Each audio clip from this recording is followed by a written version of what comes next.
झारखंड अभियंत्रण सेवा संघ के द्वारा आज 7 दिवसीय कार्यक्रम का आयोजन किया गया है। उस कड़ी पर मैं भी यहाँ पहुँचा हूँ और बड़ी साफ संदेश है कि झारखंड अभियंत्रण संघ के द्वारा जिस तरह का निर्णय, इस तरह का जो संकल्प लिया गया है, समाज के लिए, पर्यावरण के लिए, देश के लिए, राज्य के लिए एक मील का पत्थर साबित होगा। और हम सबका दायित्व है, समाज के और हर एक व्यक्ति का दायित्व है, आप भी उसके दायित्व के दायरे में है कि हमको पर्यावरण के प्रति चिंतित रहना होगा। चिंता हम व्यक्त केवल करते हैं, लेकिन उसको संरक्षित कैसे करें, इस दिशा में हम कोई कारगर पहल और ना ही कोई कदम उठाते हैं। आपसे भी, पत्रकारों से भी मेरा आग्रह होगा, अगर कल का जीवन चाहते हैं, कल का भविष्य चाहते हैं, तो पर्यावरण को संरक्षित रखना होगा। आप भी पेड़ लगाएं, पर्यावरण के प्रति संरक्षित एक अलग सवाल, 16 वित्त आयोग की जिस तरह से कल बैठक हुई, सभी राजनीतिक दलों के नेताओं से मुलाकात की और उन्होंने सरकार को साफ इंगित किया कि जब तक ये निकाय चुनाव नहीं करवाते हैं तब तक उसमें पैसा नहीं मिल पाएगा। देखिए, 2 चीजें हैं। 16वें वित्तीय आयोग की टीम आई थी, पूरी टीम थी, हम भी थे वहाँ, शायद आप देखे होंगे मीडिया के माध्यम से। तो बड़ा 2 टूक हम लोग कहे कि भाई झारखंड के साथ दोहरा व्यवहार न किया जाए।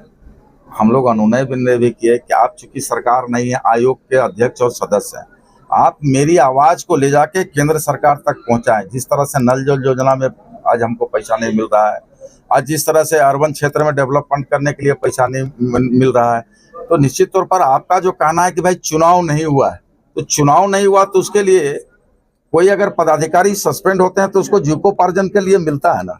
इसका कतई मतलब निकलता है कि 100% उसका हम पेमेंट रोक दें। चूंकि हम लोग माननीय न्यायालय के आदेश के आलोक में ओबीसी का काउंटिंग होना है, उसके पश्चात चुनाव होना है। तो कई तकनीकी कमियों के चलते हम लोग चुनाव नहीं करवा पा रहे हैं, माने काउंटिंग नहीं करवा पा रहे हैं, जिससे चुनाव नहीं हुआ है। तो इसमें फंड का बहुत ज्यादा ये नहीं था कि भाई 50% भी फंड देता था ताकि हमारा यहाँ जो विकास के कार्य है उसको हम लोग आगे बढ़ा पाते। तो कहीं न कहीं ये मनसा अच्छा नहीं है, भावना अच्छा नहीं है, इरादे अच्छे नहीं है। हम तो कहे कल कि भाई अनुनय विनय करता है राज्य सरकार के ओर से, हम लोग चाहेंगे कि केंद्र सरकार सौतेला व्यवहार झारखंड के साथ न करे। Thank you.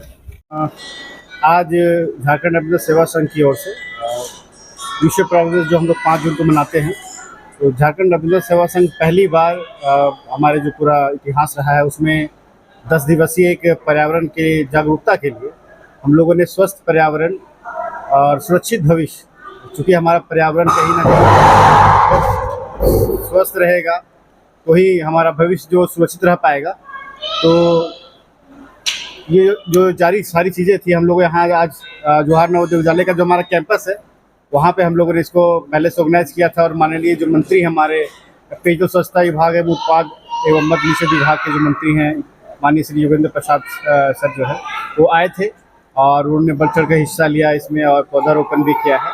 और जैसा कि हम जानते हैं कि हमारे झारखंड का जो एक नारा है जल, जंगल और ज़मीन का, तो जल भी हमारा निर्भर होना चाहिए, जंगल भी स्वस्थ होना चाहिए, भूमि भी हमारा शुद्ध होना चाहिए, जिससे कि हमारा जो भी पैदावार हो या फिर हवा रहे या फिर जल रहे वो हम लोग उसको कंज्यूम कर पाए। तो इंजीनियर जो है वो कहीं ना कहीं इंजीनियरिंग के साथ साथ सोशल इंजीनियरिंग में भी अपना जो योगदान है वो देने के लिए सबको यहाँ इकट्ठा हुए हैं। और लगभग यहाँ पे हमारे जितने भी अभियंता प्रमुख स्तर के जो अधिकारी थे, मुख्य अभियंता अधिकारी थे, चाहे वो चीफ इंजीनियर अभिनेंद्र कुमार सर हों या अभियंता प्रमुख जो हमारे DWHD से थे, CDO से जो हमारे चीफ इंजीनियर थे, सारे लोग थे, NS से थे, और ग्रामीण कार्य विभाग के भी जो हमारे chief engineer Arun Kumar sir, सभी यहाँ उपस्थित थे और सभी हमारे परिवार भी आए थे। और यहाँ पे हमारे जो परिसर है JNV का, इसमें लगभग 220 पौधा हम लोग अभी आज के दिन हम लोग इस पौधारोपण कर रहे हैं। और सबसे इम्पॉर्टेंट है कि जो JNV के परिसर के जो जितने यहाँ पे हमारे विद्यालय के जो शिक्षकगण हैं उन्होंने हमारा खूब इसमें सहयोग किया। और उनकी भी कुछ समस्याएं थी कि यहाँ पे पानी का कुछ एक समस्या था, तो उसके संबंध में भी उन्होंने अपना ज्ञापन माननीय मंत्री महोदय को सौंपा है और उन्होंने आश्वस्त किया है कि इस दिशा में, क्योंकि वो साथ में हमारे जो अभियंता प्रमुख थे वहाँ बैठे हुए थे, तो उन्होंने उनका ज्ञापन उन्हीं को सौंप दिया कि ये इसके निराकरण हेतु जो भी हो सकता है अविलंब इस पर कार्रवाई की जाए। और जैसा उन्होंने आश्वस्त किया कि वो जल्द से जल्द उसमें कुछ ना कुछ कड़ी जो एक कार्रवाई या फिर जो कह सकते हैं कि जो भूमिका अदा करके उसको निश्चित किया जाएगा। और ये जो कार्यक्रम हमारा भविष्य में जो है वो बढ़ेगा। आने वाले दिनों में हम लोग और भी 4-5 जगह पौधारोपण करेंगे। ये 5 जून तक चलेगा। और इसके साथ साथ एक चीज़ और भी है कि हम लोग मोराबादी में हम लोग एक कैनोपी लगा के स्वस्थ पर्यावरण और सुरक्षित भविष्य के मतलब मुहिम के अंतर्गत जो चल रहा है हमारा 10 दिवसीय, उसमें पौधा और साथ साथ में थैला, इसका दोनों का हम लोग वितरण करेंगे ताकि आम जनमानस में भी एक मैसेज जाए कि हमें जागरूकता ही सिर्फ जरूरी नहीं है, हम जागरूकता के साथ साथ पौधारोपण भी करें। और पौधा झारखंड एम्बेसडर सेवा संघ अपने कॉस्ट से आप लोग उपलब्ध करवाएगी।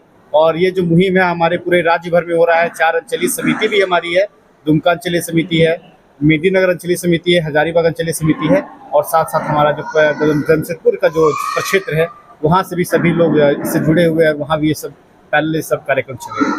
आप अपना परिचय दें। मेरा नाम राहुल कुमार हुआ, झारखंड एम्बेसडर सेवा संघ के महासचिव।